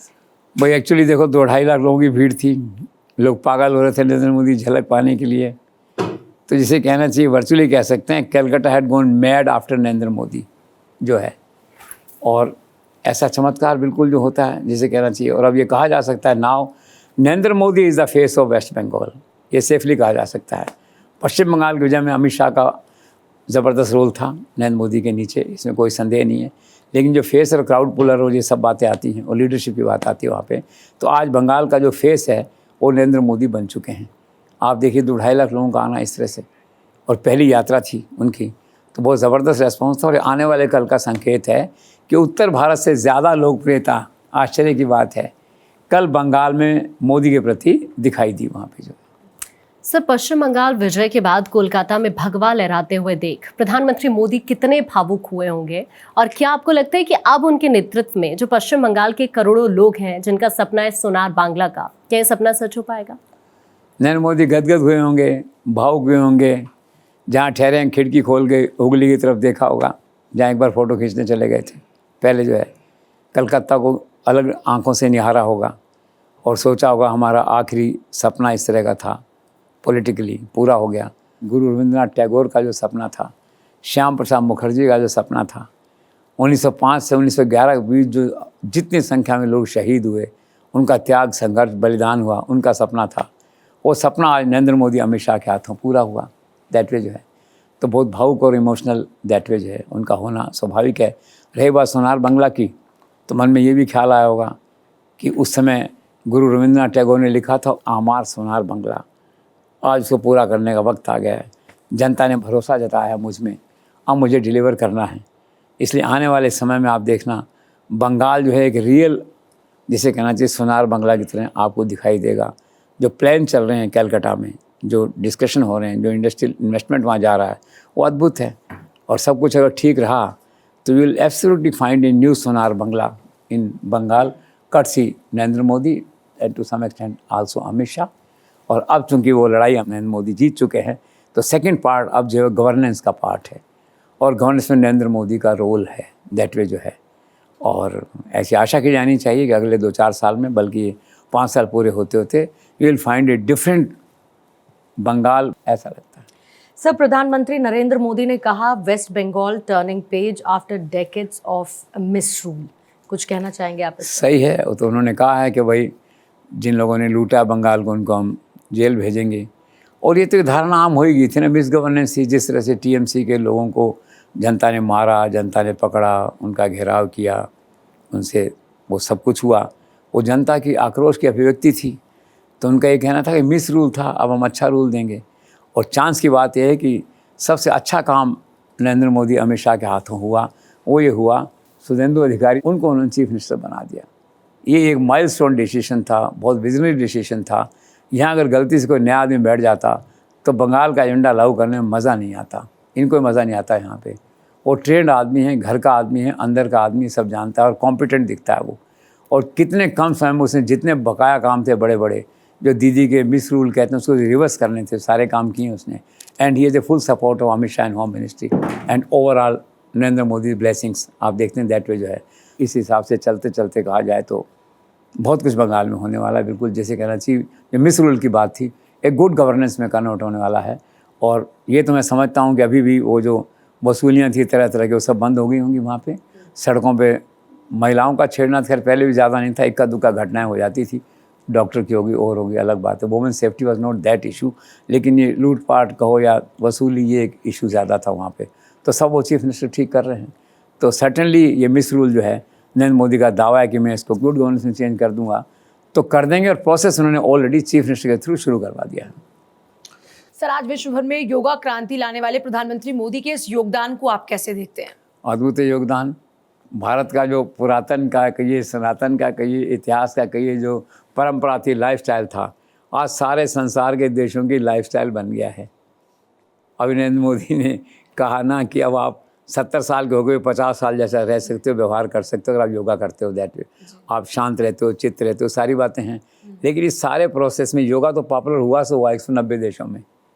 कटसी मेन नरेंद्र मोदी, शुरू में बाबा रामदेव का रोल था, लेकिन अब वो उन्होंने तो एक धारणा दे दी, बढ़ा दिया आगे। अब नरेंद्र मोदी ने उस चीज़ को आसमान में ले गए। That way. लेकिन इसका दूसरा पहलू बड़ा दिलचस्प है कि नरेंद्र मोदी का, जैसे कहना चाहिए भाई डिसिप्लिन कहो, कुछ लोग इसको एलिमेंट ऑफ फियर भी कहते हैं, कुछ ही मान लो कि पूरी पार्टी में मतलब एक कार्यकर्ता से लेके, जिसे कहना चाहिए राजनाथ सिंह तक, सब जो है ना एक ही भाषा में थे, एक ही स्वर में थे, एक ही उस अंदाज में थे योगा करने के। तो मैं नहीं समझता 140 करोड़ लोगों के देश में कोई एक ऐसा व्यक्ति आज तक हुआ हो, या मोदी जी के बाद 10 साल बाद भी कभी ऐसा होगा, मुझे नहीं लगता, जिसके एक इशारे पे पूरी पार्टी एक ही संकेत में योगा करने लग जाए। झुक रहे हैं, ऊपर हो रहे हैं, नीचे हो रहे हैं, सब कर रहे हैं। अद्भुत। तो ये जो डिसिप्लिन का चेहरा सामने आया है, नरेंद्र मोदी का जो प्रभाव है, जो मॉरल इन्फ्लुएंस है, मॉरल सपोर्ट है कहिए, या जो है, जो कुछ लोग एलिमेंट ऑफ फियर कहते हैं, ठीक है, मैं उसको हटा देता हूँ, जो उनका नैतिक प्रभाव है मान लीजिए, ठीक है, उसके कारण से ये जो अद्भुत था कल दृश्य देखने वाला। मुख्यमंत्री से लेकर के मंत्री तक, एमएलए से लेकर कार्यकर्ता तक वहाँ भी थे, सारे के सारे टॉप से नीचे तक सारे लोग एक ही वेशभूषा में, एक ही स्वर में नरेंद्र मोदी का योगा कर रहे थे। ये एक और उपलब्धि है नरेंद्र मोदी के। सब तमिलनाडु में कांग्रेस और डीएमके का गठबंधन टूट चुका है, लेकिन उसके बावजूद भी स्टालिन की तरफ से राहुल गांधी को हैप्पी बर्थडे विश किया गया। क्या इसके पीछे कोई पॉलिटिकल रिलेवेंस है? No, please don't read beyond a point, जिसे कहते हैं is a normal courtesy. Stalin ने नॉर्मल कटसी में फ़ोन किया है। इसका कतई अर्थ नहीं है कि वो कोई अपना गठबंधन रिवाइव करने वाले हैं, कांग्रेस से सोचने वाले हैं। अब हैप्पी बर्थडे तो नरेंद्र मोदी ने भी कहा, प्राइम मिनिस्टर ने भी कहा राहुल गांधी को। तो it is just a share, जिसे कहना चाहिए courtesy, and nothing much should be read between the lines. Sir, उस दिन प्रेस कॉन्फ्रेंस के दौरान संजय राउत ने अपने विरोधियों के प्रति जिस तरह की गाली गलौज की भाषा का प्रयोग किया, उसके बाद एकनाथ शिंदे ने जो पलटवार किया, इसे आप कैसे देखते हैं? अनफॉर्चुनेट। एलाइज आप हो सकते हैं पॉलिटिकली, पार्टी कंपल्शन है कि ठीक है आपका सपोर्ट से साथ रहिए, but you have to also behave. इस घटना से ये चीज़ सामने आई कि आज नहीं तो कल ओवरऑल जो एक राष्ट्र का जो सम्मान होता है, राष्ट्र की भाषा होती है, राष्ट्र का अनुशासन होता है, वो हर आदमी को मेंटेन करना पड़ेगा, चाहे वो शिंदे हों, चाहे संजय राउत हों, XYZ कोई भी हों। तो ultimately I think it requires the intervention of the prime minister at the political level in the coming days. Sir, मैंने सुना है उद्धव शिवसेना के जो सांसद हैं बगावत की शिंदे का हाथ थाम लिया और बड़े नाटकी ढंग से दिल्ली पहुंचते हैं। आपको इस बारे में कोई है जानकारी? ये सुना था मैंने कि 3 चार्टर प्लेन हुए थे अलग अलग शहरों से, अलग अलग आए वहाँ पे। एक को मकराना में दिख गया, लोगों ने कहा भी क्यों आए हो, तो बोले वो RK मार्बल के मेहमान हैं। एक RK मार्बल बहुत बड़ी कंपनी है, वेरी डिसेंट बिजनेसमैन जो है, तो उसका मार्बल लेने आए हैं वहाँ पे। He has no political links, लेकिन वो बोले कि उसके आए मार्बल लेने के लिए, वहाँ छिप गया, कोई वहाँ चला गया। तो वो तो देखो जो ऑपरेशन होता है ना, जो अद्भुत होता है, फ्लॉलेस होता है। एग्जैक्ट उसी टाइम पे सब लोग यहाँ पे उतरे तो यहाँ उनको जिनको थामना था थाम लिया, लोगों ने अपनी गाड़ी में बैठा के ले गए उनको। This is very interesting. Sir, मौजूदा टीएमसी और उद्धव ठाकरे वाले जो सांसदों का दल बदल हो रहा है, उस परिप्रेक्ष्य में ओम बिरला का जो रोल है वो बहुत महत्वपूर्ण हो जाता है। तो आपको कैसा लगता है कि अभी संसद सत्र शुरू होने वाला है, कैसे निपटाएंगे इस पूरे विवाद को ओम बिरला? ओम बिरला का तो एक ही मंत्र है, बस मुस्कुराते रहो और सबकी सुनते रहो, जिसे कहना चाहिए। उनकी स्माइल है ना, स्थायी हो गई है। कुछ ऐसा लगता है फ्रेम स्माइल एक तरह से हो गई। हालांकि फ्रेम नहीं है, तो जीवित व्यक्ति हैं, जीवंत व्यक्ति हैं, ट्रांसपेरेंट है, वाइब्रेंट है। लेकिन वो बैठते हैं जिस ढंग से उनकी दाद देनी पड़ती है, 8-8 घंटे 10-10 घंटे केवल एक स्माइल के साथ ही बैठे रहते हैं उसके अंदर। उसमें कई बार तो जो बड़े बड़े लोग होते हैं हाउस के अंदर, प्राइम मिनिस्टर होते हैं, अमित शाह होते हैं, तो स्माइल मोर और लेस एक तरह से होती है। स्माइल वहाँ पर जो है उसमें रहते हैं, वो इसको स्माइल से निपटा देंगे इस झगड़े को जो है। और सबसे बड़ी बात उन्होंने क्या की इस बार, उनका भी दोनों पक्षों को सुनूंगा मैं, उसके बाद करूँगा ये। तो लोकतांत्रिक चेहरा अपना लेके सामने आए कि मैं शिवसेना के दोनों को सुनूंगा, उसके टीएमसी के दोनों को सुनूंगा, फिर कोई फैसला करूंगा। दैट वे जो है, तो मौके पे ऐसा एकदम से नहीं कहा कि नहीं यू गो। तो ट्रांसपेरेंसी दिखती है, डेमोक्रेटिक अप्रोच दिखती है, और ये दोनों पार्टियों के लोग आए मिले, ऐसे ही जैसे निपटा दिया उनको, चाय पी के चले गए अपनी बात कह करके बिना किसी कंट्रोवर्सी के। ऐसे पार्लियामेंट में भी एक मुस्कान के साथ निपटा देंगे उनको, ऐसा लगता है। सर, तो फिर जो दल बदल हुआ टीएमसी के अंदर 20 सांसद, इन सब के बाद, पूरे घटनाक्रम के बाद, आप ममता बनर्जी के भविष्य को कैसे देखते हैं? देखो, शी इज़ ए वॉरियर। उसकी शक्ल देखोगे तो बहुत तरस आता है लोगों को। एक तो कितनी वीक हो गई हैं, चल नहीं पा रही हैं, प्लस अपनों ने इतने वार किए। बीजेपी से हार गई, उतना अफसोस उनको उसका नहीं होगा जितना अपने लोगों ने वार किए, या जो डिफेक्शन हुआ वहाँ पे, और जो निकट से निकट लोग थे वो भी छोड़ के चले गए, तो उस सदमे से बाहर नहीं निकल पाई अभी। तो मुझे ऐसा लगता है, जाने क्यों, एक सहानुभूति का भी एक कहना चाहिए फैक्टर थोड़ा बहुत जो है ना उसके प्रति एक डेवलप हुआ। हालांकि उस सहानुभूति का भी कोई अर्थ नहीं है, क्योंकि उसके सहानुभूति का एक्सप्रेशन की कोई अपॉर्चुनिटी नहीं है। चुनाव तो 5 साल बाद आएंगे। तो उसका पिछले दिनों आई थी यहाँ पे, तो किसी ने राय दी कि कांग्रेस में ज्वाइन करना आत्महत्या है। कैसे? 10 दिन में लड़ लोगी, फिर बाहर आ जाओगी, कभी राहुल से लड़ लोगी, फिर एक दिन सोनिया गांधी से लड़ लोगी, जाके अपना अस्तित्व खो दोगी। तो चाहे 2 MLA ही सही, कलकत्ता की सड़कों पे घूमो तो सही, एक मौका तो मिलता है। अब अलग बात है किसी न किसी केस में हो सकता है अंदर हो जाए, जिस केसेस चलते हैं तो कानून अपना काम करता है, वो तो एक अलग बात है। लेकिन अंदर भी क्या होता है, 2-4-6 महीने में फिर बेल हो जाती है, आदमी आ जाता है। दैट इज है। तो ममता बनर्जी स्टिल, जिसे कहना चाहिए डाउन है सो है, but she is not still over. जिसे खतरा कोई नहीं है किसी का, ममता की पार्टी का है उसका जो है, लेकिन एज एन इंडिविजुअल भी जो है वो चलती रहेंगी। 150 लोगों की भीड़ उनके पास, धीरे धीरे वापस एमर्ज इकट्ठी होती रहेंगी। ऐसा मुझे लगता है कि एक मतलब होते हैं जिसके प्रति सहानुभूति लोगों मन में आती है, इसका हुआ तो बहुत सही। लोग ये तो कहते हैं ना यार कि बहुत गुंडागर्दी थी इनके टाइम में, बहुत अच्छा हुआ। या फिर ये भी कहते हैं यार चलो बेचारी महिला है, उसको सज़ा मिल गई है, ठीक है अब चलने दो। तो आने वाले दिन जो है ममता बनर्जी के लिए चाहे 5 लोग ही आए वहाँ पे, तो थोड़ा सा सहानुभूति के दिन होंगे तो वो सर्वाइव कर जाएगी। पॉलिटिकल लीडर की लाइफ में अगर 10 लोग उससे मिलने नहीं आए रोज़ को तो मर जाता है वैसे ही जो है। तो ममता के साथ ये है कि 5-10 लोग आज नहीं तो 10 दिन बाद 20 दिन में आने लग जाएंगे, तो she will survive and she will have her own way, that way जो है। बाकी सत्ता में आने का कोई इशू नहीं है, उसके कहीं से चुनाव लड़ने का कोई प्रश्न नहीं है, चुनाव जीतने का प्रश्न नहीं है, अभी तो कोई ऐसा लगता नहीं है। तो उसको तो आइसोलेशन में अपने हिसाब से ही, जैसे एज एन इंडिविजुअल कभी कभी ऐसा वो आदमी जब बड़ा आदमी रिटायर हो जाता है, ऐसा हो जाता है तो आदमी अकेलेपन को भी एंजॉय करने लगता है। तो लेट्स सी ममता क्या है, लेकिन मेजर कोई मूव चले वो ऐसा या किसी पार्टी में छोड़े, नई पार्टी बनाए, कुछ और करें, ऐसा कुछ नहीं होने वाला है। थ्रेट एक्चुअल में उसको बस एक सहानुभूति की थ्रेट रहेगी। अभिषेक बनर्जी के जो केसेस चल रहे हैं तो his arrest is not ruled out that way, कानून अपना काम करता है। तो एक मानसिक पीड़ा रहेगी। वो अगर जेल चला गया तो फिर जेल में आदमी खाना देने जाता है, कभी घर वाले भी चले जाते हैं, तो वो उनके लिए एक और पीड़ा का क्षण जीवन में हो सकता है आए आगे जा कर के जो है। और बाकी तो ठीक है, ममता का भविष्य आपने कहा तो अभी आज ऐसा भविष्य उनका एक व्यक्ति की तरह है, एक लोनर जिसे कहते हैं, आइसोलेटेड, एक अकेले व्यक्ति की तरह है, एंड दिस इज़ ऑल। पर सर टीएमसी और शिवसेना का जो रीसेंट डेवलपमेंट हुआ उसे देखकर आपको ऐसा नहीं लगता है कि भारत में पार्लियामेंट्री डेमोक्रेसी सिस्टम फेल हो चुका है, और क्या अमेरिका की तरह भारत में भी प्रेसिडेंशियल सिस्टम की ज़रूरत है? दूसरा सवाल ये है कि सर उद्धव गुट के जो बाकी के सांसद हैं उनका ये कहना कितना सत्य है कि उद्धव ठाकरे अपनी पार्टी का विलय कांग्रेस में करने जा रहे हैं? सेकंड पार्ट तो एब्सोल्युटली फॉल्स। कोई कांग्रेस में नहीं जा रहा था, कोई कांग्रेस ले नहीं रही थी, कोई मुद्दा नहीं था, कोई बात नहीं थी, विलय की आवश्यकता कहाँ थी? आपका खुद का नाम जैसा भी नाम था बहुत था बम्बई में सड़क पे चलने के लिए, दैट वे जो है। अब पहला सवाल आपका वो बड़ा गंभीर है कि ये जो घटनाएं हुई हैं टीएमसी के, इससे बड़े पैमाने पे दल बदल हुआ, बड़े पैमाने चले गए, मतदाता अपने आप को ठगा हुआ सा महसूस कर रहा है, कहीं कलकत्ता में, बम्बई में, कभी जो है। तो एक बड़ा सवाल खड़ा हो गया है कि क्या ये पार्लियामेंट्री सिस्टम था जिसके तहत ये सब चुनाव होते हैं, व्यक्ति बनता है, सरकार बनती है, क्या ये सिस्टम फेल हो गया है क्या? इसके 2 पहलू हैं। एक तो ये कि फेल नहीं हुआ है तो नरेंद्र मोदी प्राइम मिनिस्टर स्थायी गवर्नमेंट दे रहे हैं, इसी सिस्टम की उपज है वो, और सिस्टम चल रहा है। दूसरा इशू ये कि ये जो घटनाक्रम चला है सारा, इससे क्वेश्चन मार्क खड़ा कर दिया है कि क्या ये सिस्टम फेल हो गया तो प्रेसिडेंशियल सिस्टम लाएँ क्या? आप प्रेजेंट सिस्टम भी ले आइए, मैं तो उसके समर्थन में रहता हूँ हमेशा। लेकिन मूल बात यह है जिस पे कोई मानेगा नहीं और पॉलिटिकल पार्टी मानेगी भी कैसे। आवश्यकता तो इस बात की केवल ये है कि अब नरेंद्र मोदी को 10 साल के लिए सत्ता सौंप दो, बस मान जाओ। बहुत कर लिया तुमने, बहुत लड़ लिए, बहुत कुछ कर लिया, कुछ नहीं कर पाए। आपके लोग ही आपको धोखा दे के कार में भर भर के वहाँ पे चले गए, जा कर के तुम्हारा कोई कंट्रोल नहीं है। काय का चुनाव और काय के लीडर और काय के विरोधी दल के नेता, ये क्या है? मतलब इस तरह से वास्तविकता तो देखो ये है। अब ऐसा होता नहीं, वो अलग बात है, वो चुनाव जीत के अगले 10 साल प्राइम मिनिस्टर बनते रहेंगे, करते रहेंगे, वो एक अलग है। लेकिन जो इस समय राष्ट्र के नाते रूलिंग पार्टी का कर्तव्य देखने का है ये कि पॉलिटिकल सिस्टम हमारा ठीक से काम करे। और जो घटनाएं हुई हैं उन्होंने पार्लियामेंट्री डेमोक्रेसी के सामने गंभीर चुनौती खड़ी की, इसमें तो कोई संदेह नहीं है।